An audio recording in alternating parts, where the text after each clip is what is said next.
Amis internautes, n'oubliez pas de liker, de vous abonner et de cliquer sur la note de notification pour ne rien rater. Depuis ce lundi 8 juin 2026, les regards de la nation sont donc tournés vers les 224 centres de composition du BEPC. On y a vu, comme chaque année, le balai des parents anxieux, les visages fermés de 130 253 candidats et la rigueur protocolaire de l'administration publique. Pourtant, la véritable information de cette session ne réside pas dans la logistique, elle est ailleurs. Elle fait trembler les démographes. 64 317 filles contre 65 936 garçons.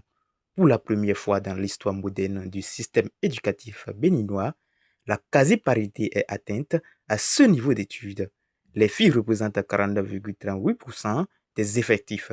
Dans le département du littoral, elles en ont même pris le pas sur les garçons avec plus de 7000 candidates. Le premier constat au niveau de ce centre, c'est qu'on a sur les échantillons de salles, il y a plus de filles que de garçons.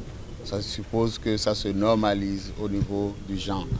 À l'échelle d'une vie humaine, 10 ans, c'est le passage de l'enfance à l'adolescence. À l'échelle d'une nation, 10 ans, c'est le temps qu'il faut pour qu'une graine politique pousse et donne des fruits. Pour mesurer la portée du séisme statistique du BPC 2026, il faut remonter le temps, faire l'archéologie de cette réussite. Septembre 2016. Les candidates actuelles franchissent pour la première fois le seuil d'une école primaire. Elles s'assoient sur les bancs du CI. À la même période, Patrice Talon est élu à la tête du Bénin. À l'époque, l'accès à l'école primaire s'est démocratisé, mais le système souffre d'une terrible maladie, l'abandon scolaire massif des filles. Pour 10 petites filles qui entrent au CI, moins de 4 atteignent le brevet. Les autres, sacrifiées sur l'autel de la précarité économique, les parents préfèrent investir sur le garçon. Sacrifiés à cause de grossesses précoces, sacrifiés sous le poids de traditions séculaires qui confinent la femme aux tâches domestiques ou agricoles. C'est dans ce contexte que le président Patrice Talon accède au pouvoir. L'homme qui s'installe à la Marina n'est pas un idéologue de l'éducation, c'est un ingénieur de la performance. Son constat est froid, sans détour. On ne peut pas prétendre développer un pays en laissant la moitié de ses forces vives sur le bord de la route. L'éducation des filles n'est plus pensée comme une simple ligne de charité dans les programmes humanitaires. Elle devient une condition sine qua non de la transformation du Bénin. Dès le premier programme d'action du gouvernement PAG, la machine se met en marche. L'objectif n'est pas de faire de grands discours sur le genre dans les colloques internationaux, il est de modifier les incitations économiques au niveau des ménages les plus pauvres. Talon a compris que pour garder une fille à l'école, il faut enlever aux parents le poids financier de ce choix. Comment le président Talon est-il passé de la théorie à la pratique? Comment a-t-il maintenu ces 64 317 filles dans le système pendant 10 ans sans qu'elles ne décrochent? Premier pilier, la gratuité scolaire.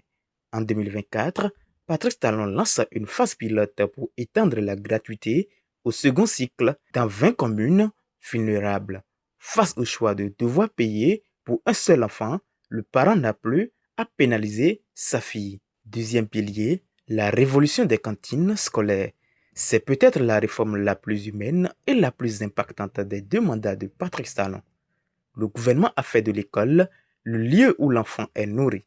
Pour les familles rurales, envoyer sa fille à l'école devient une assurance de sécurité nutritionnelle. Une fille qui mange à sa faim à midi est une fille qui apprend mieux et que l'on n'arrache pas des classes pour aller vendre au marché.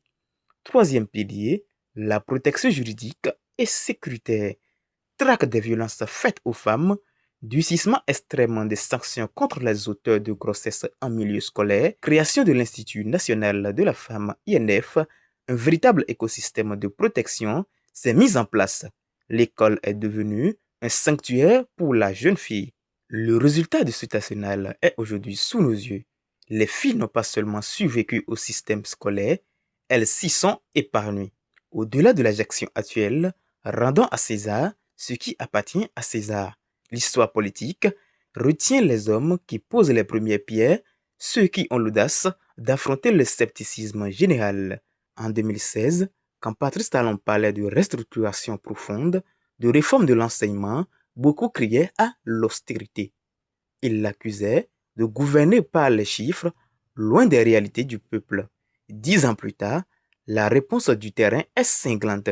Oui, Patrice Talon a gouverné avec une rigueur froide, mais cette rigueur avait un horizon qui est le capital humain.